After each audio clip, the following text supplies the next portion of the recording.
കർത്താവ് നിങ്ങളോടുകൂടെ അങ്ങേ ആത്മാവോടും കൂടെ. വിശുദ്ധ യോഹന്നാൻ അറിയിച്ച പരിശുദ്ധ സുവിശേഷത്തിൽ നിന്ന്. കർത്താവേ, അങ്ങേക്ക് മഹത്വം. അധ്യായം 5, 31 മുതലുള്ള തിരുവചന ഭാഗം.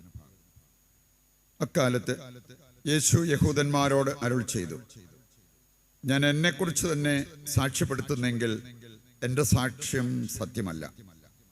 എന്നെക്കുറിച്ച് സാക്ഷ്യം നൽകുന്ന വേറെ ഒരാളുണ്ട്. എന്നെക്കുറിച്ചുള്ള അവൻ്റെ സാക്ഷ്യം സത്യമാണെന്ന് എനിക്കറിയാം. നിങ്ങൾ യോഹന്നാന്റെ അടുത്തേക്ക് ആളയച്ചു. അവൻ സത്യത്തിന് സാക്ഷ്യം നൽകുകയും ചെയ്തു. ഞാൻ മനുഷ്യരുടെ സാക്ഷ്യം സ്വീകരിക്കുന്നു എന്ന് വിചാരിക്കേണ്ട. നിങ്ങൾ രക്ഷിക്കപ്പെടേണ്ടതിനാണ് ഞാനിതെല്ലാം പറയുന്നത്. കത്തിജ്വലിക്കുന്ന ഒരു വിളക്കായിരുന്നു അവൻ. അല്പസമയത്തേക്ക് അവന്റെ പ്രകാശത്തിൽ ആഹ്ലാദിക്കാൻ നിങ്ങൾ ഒരുക്കവുമായിരുന്നു. എന്നാൽ യോഹന്നാന്റേതിനേക്കാൾ വലിയ സാക്ഷ്യം എനിക്കുണ്ട്.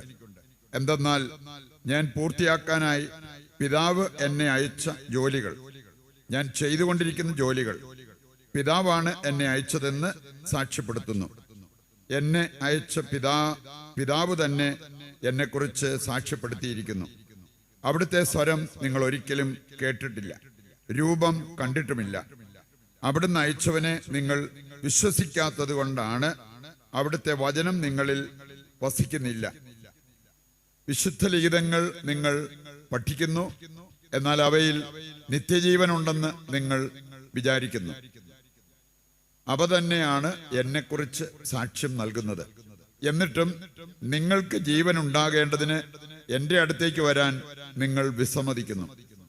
മനുഷ്യരിൽ നിന്ന് ഞാൻ മഹത്വം സ്വീകരിക്കുന്നില്ല. എനിക്ക് നിങ്ങളെ അറിയാം. നിങ്ങളിൽ ദൈവസ്നേഹമില്ല. ഞാൻ എൻ്റെ പിതാവിൻ്റെ നാമത്തിൽ വന്നിരിക്കുന്നു, എന്നിട്ട് നിങ്ങൾ എന്നെ സ്വീകരിക്കുന്നില്ല. എന്നാൽ മറ്റൊരുവൻ സ്വന്തം നാമത്തിൽ വന്നാൽ നിങ്ങൾ അവനെ സ്വീകരിക്കും. പരസ്പരം മഹത്വം സ്വീകരിക്കുകയും ഏക ദൈവത്തിൽ നിന്ന് വരുന്ന മഹത്വം അന്വേഷിക്കാതിരിക്കുകയും ചെയ്യുന്ന നിങ്ങൾക്ക് എങ്ങനെ വിശ്വസിക്കാൻ കഴിയും? പിതാവിന്റെ സന്നിധിയിൽ ഞാനായിരിക്കും നിങ്ങളെ കുറ്റം വിധിക്കുന്നത് എന്ന് നിങ്ങൾ വിചാരിക്കേണ്ട. നിങ്ങൾ പ്രത്യാശ അർപ്പിക്കുന്ന മോശയായിരിക്കും നിങ്ങളെ കുറ്റപ്പെടുത്തുന്നത്. നിങ്ങൾ മോശയെ വിശ്വസിച്ചിരുന്നെങ്കിൽ എന്നെയും വിശ്വസിക്കുമായിരുന്നു. കാരണം എന്നെക്കുറിച്ച് അവൻ എഴുതിയിരിക്കുന്നു. എന്നാൽ അവൻ എഴുതിയവ നിങ്ങൾ വിശ്വസിക്കുന്നില്ലെങ്കിൽ പിന്നെ എൻ്റെ വാക്കുകൾ എങ്ങനെ വിശ്വസിക്കും? കർത്താവിന്റെ സുവിശേഷം. ക്രിസ്തുവേ, അങ്ങേക്ക് സ്തുതി.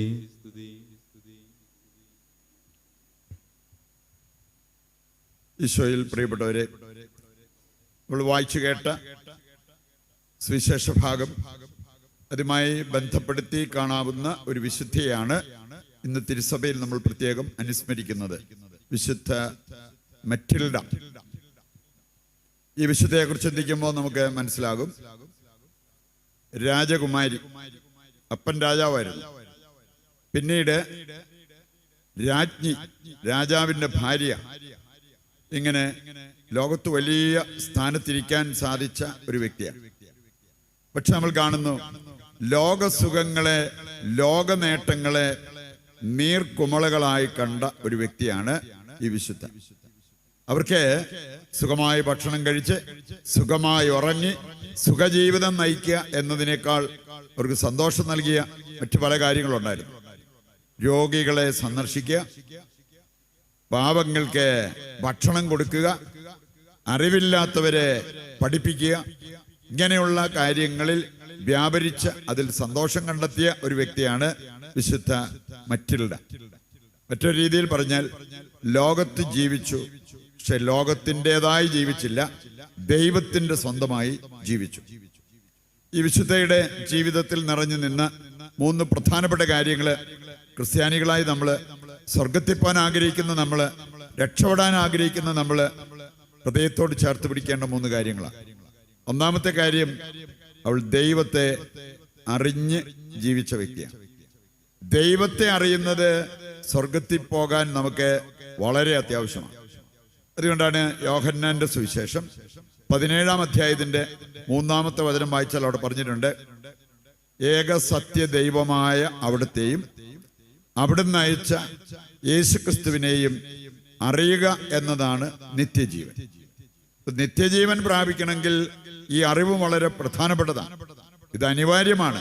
ഇതില്ലാതെ നമുക്ക് നിത്യജീവൻ പ്രാപിക്കാൻ പറ്റില്ല. ദൈവത്തെ അറിയണം. പിതാവായ ദൈവത്തെയും ഈ പിതാവ് അയച്ച യേശുക്രിസ്തുവിനെയും അറിയണം. അറിയുന്നവർക്കാണ് നിത്യജീവൻ ലഭിക്കുക. പ്രിയപ്പെട്ടവരെ, ദൈവത്തെ അറിയുക എന്ന് പറഞ്ഞാൽ ദൈവവുമായിട്ട് നമുക്കൊരു വ്യക്തി ബന്ധമാണ്. നമ്മള് വിശ്വാസികളാണെന്ന് പറഞ്ഞു നടന്നാൽ പോരാ. ദൈവവുമായിട്ടുള്ള വ്യക്തി ബന്ധം. ഞാൻ എന്ത് കാര്യം ചെയ്താലും ദൈവത്തിന്റെ ഇഷ്ടം അന്വേഷിക്കും. ഞാൻ ദൈവഭയമുള്ള വ്യക്തി ആയതുകൊണ്ട് ദൈവഹിതമാണ് എനിക്ക് പ്രധാനപ്പെട്ടത്, എൻ്റെ ഇഷ്ടമല്ല, ദൈവത്തിന്റെ ഇഷ്ടം. അങ്ങനെ ദൈവത്തിന്റെ ഇഷ്ടം അന്വേഷിച്ച് ജീവിച്ച ഒരു വ്യക്തിയാണ് വിശുദ്ധ മറ്റിൽഡ. കാരണം അവള് ദൈവത്തെ അറിഞ്ഞ വ്യക്തിയാണ്. രണ്ടാമതൊരു കാര്യം ഈ വിശുദ്ധയിൽ നമുക്ക് കാണാൻ സാധിക്കും, ദൈവഭക്തി അഥവാ ദൈവഭയം. സുഭാഷിതങ്ങളിൽ നമ്മൾ കാണുന്നുണ്ട്. 8:13 വായിച്ചാൽ അവിടെ പറഞ്ഞിട്ടുണ്ട്, ദൈവഭക്തി എന്ന് പറഞ്ഞാൽ നമ്മളിൽ ചിലർ വിചാരിക്കുന്നത് പോലെ കുർബാനയുടെ ഫുൾ ടൈം കൈകൂപ്പി നിന്നാൽ ഭക്തിയാകും തോന്നിയേക്കാം, കുനിഞ്ഞു നടന്നാൽ ഭക്തിയാകുമെന്ന് തോന്നിയേക്കാം, കീറിയ വസ്ത്രം ധരിച്ചാൽ അതൊക്കെ ഒരു എളിമയുടെ സൂചനയായിട്ട് നമുക്ക് തോന്നിയേക്കാം. ഇതൊന്നും അല്ല യഥാർത്ഥ ഭക്തി, യഥാർത്ഥ എളിമയെന്ന് ദൈവവചനം പഠിപ്പിക്കുന്നു. സുഭാഷിതങ്ങൾ 8:13 പറഞ്ഞിരിക്കുകയാണ്, ദൈവഭക്തി തിന്മയെ വെറുക്കുന്നത്. നമുക്കറിയാം, നമ്മളൊരു സാധനം ഒരാളെ വെറുത്ത അവരുടെ അടുത്തേക്ക് പോകാൻ പോലും ഇഷ്ടപ്പെടുകയല്ല. ഇനി അവരെ നമ്മുടെ ജീവിതത്തിൽ നിന്ന് മാറ്റി നിർത്തും എന്ന് പറഞ്ഞ പോലെ ദൈവഭക്തി എന്ന് പറഞ്ഞാൽ തിന്മയെ വെറുക്കുന്നതാണ്. തിന്മ വെറുത്തുപേക്ഷിക്കണം, നന്മയെ മുറുകെ പിടിക്കണം. ഇതൊക്കെയാണ് ആധ്യാത്മിക ജീവിതത്തിന്റെ പ്രധാനപ്പെട്ട കാര്യങ്ങളെന്ന് വചനം കൃത്യമായിട്ട് നമ്മളെ പഠിപ്പിക്കുന്ന കാര്യങ്ങളാണ്. ദൈവഭക്തി തിന്മയെ വെറുക്കുന്നതാണ്. എന്നിട്ട് അവിടെ പറഞ്ഞിരിക്കുകയാണ് ഏതാനും ചില കാര്യങ്ങള്: അഹന്ത, അഹംഭാവം, ദുർമാർഗം, ദുർവചനം. നമ്മള് വെറുക്കേണ്ട 4 കാര്യങ്ങളെ കുറിച്ച് പറഞ്ഞിരിക്കുകയാണ്. അഹന്ത, അഹംഭാവം, ദുർമാർഗം, ദുർവചനം. ഈ 4 കാര്യങ്ങളെ നമ്മുടെ ജീവിതത്തിൽ നിന്നും മാറ്റി നിർത്തണം. അങ്ങനെയുള്ളവരാണ് ദൈവഭക്തിയുള്ള വ്യക്തികൾ, ദൈവഭയമുള്ള വ്യക്തികൾ. വീണ്ടും നമുക്ക് കാണാൻ സാധിക്കും, പ്രഭാഷകൻ 2-ാം അധ്യായം 15 മുതൽ വായിക്കുമ്പോൾ അവിടെ പറഞ്ഞിട്ടുണ്ട്, ദൈവഭയമുള്ളവൻ ദൈവത്തിന്റെ ഇഷ്ടം അന്വേഷിക്കും. സ്വന്തം ഇഷ്ടമല്ല, ദൈവത്തിന്റെ ഇഷ്ടം അന്വേഷിക്കും. ദൈവഭയമുള്ളവരെപ്പോഴും അവരുടെ ജീവിതം ദൈവത്തിനായിട്ട് ഒരുക്കി വെക്കും. മരിക്കാൻ പോകുന്നെന്ന് അറിഞ്ഞുകൊണ്ട് ഓടി നടന്നൊരു പ്രിപ്പറേഷൻ അല്ല നമ്മൾ നടത്തേണ്ടത്. എപ്പോഴും റെഡി.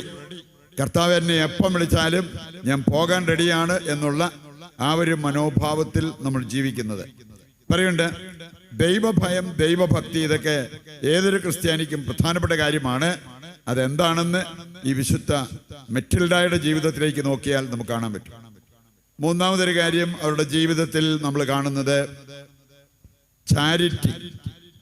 ഞാൻ പറഞ്ഞല്ലോ, ഒരുപാട് സമ്പത്തുണ്ടായിരുന്ന വ്യക്തി, വേണമെങ്കിൽ സുഖമായിട്ട് ജീവിക്കാമായിരുന്ന വ്യക്തി, ലോകത്തിൻ്റെതായിട്ടുള്ള സുഖ സൗകര്യങ്ങളൊക്കെ അനുഭവിക്കാമായിരുന്ന വ്യക്തി. അവർക്ക് അതിനേക്കാൾ സന്തോഷം കിട്ടിയ കാര്യങ്ങള് പാവങ്ങളെ സഹായിക്കുന്നതാണ്. ഒരുപാട് ചാരിറ്റി കൊടുത്തിട്ടുള്ള ഒരു വ്യക്തിയാണ് വിശുദ്ധ മറ്റിൽഡ. ഇതിനകത്തൊക്കെ സന്തോഷം കണ്ടെത്തിയില്ലെങ്കിൽ, ആനന്ദം കണ്ടെത്തിയില്ലെങ്കിൽ ഇവരിതെല്ലാം ചെയ്യുമായിരുന്നു. ഒരു വിദ്യാഭ്യാസം ഇല്ലാത്ത വ്യക്തിയൊന്നുമല്ല. ഇവര് അങ്ങനെ ബുദ്ധിയില്ലാത്ത വ്യക്തിയൊന്നും ആയിരുന്നില്ല. ഇതെല്ലാം ഉണ്ടായിരുന്നിട്ടും ഈ കാര്യങ്ങളിൽ ആനന്ദം കണ്ടെത്തിയത് അവളെ ദൈവത്തെ അറിഞ്ഞ് ദൈവത്തെ സ്നേഹിച്ച് ജീവിച്ചത് കൊണ്ടാണ്. പ്രിയപ്പെട്ടവർ, ഇന്നത്തെ ആദ്യ വായനയിൽ നമ്മൾ കണ്ടു, ഒരവസരം കിട്ടിയപ്പോഴത്തേക്കും അവർ ഓടിപ്പോയി ഒരു വിഗ്രഹമുണ്ടാക്കി, ഒരു കാളക്കുട്ടി ഉണ്ടാക്കി അതിന്റെ മുമ്പിൽ തുള്ളിച്ചാടുന്ന ദൈവജനം. അത്ഭുതം കാണാഞ്ഞിട്ടാണോ? അറിവില്ലാഞ്ഞിട്ടാണോ? ഇതെല്ലാം ഉണ്ടായിട്ട് അവർ ചെയ്തത് ദൈവത്തിനെതിരെ ഏറ്റവും വലിയ പാപം, 1-ാം കൽപ്പനയുടെ ലംഘനം അതുപോലെ നടത്തുന്നത് കാണാൻ പറ്റും. പറയുന്നുണ്ട്, ദൈവത്തെ അറിഞ്ഞ് ജീവിക്കുക എന്ന് പറഞ്ഞാൽ ദൈവവുമായിട്ട് വ്യക്തി ബന്ധമുണ്ടാകണം. ഇതില്ലാതെ വരുമ്പോഴത്തേക്കാണ് സ്വന്തം ഇഷ്ടം നോക്കി അതിനു വേണ്ടി എന്തും ചെയ്യാൻ തയ്യാറാകുന്നത്.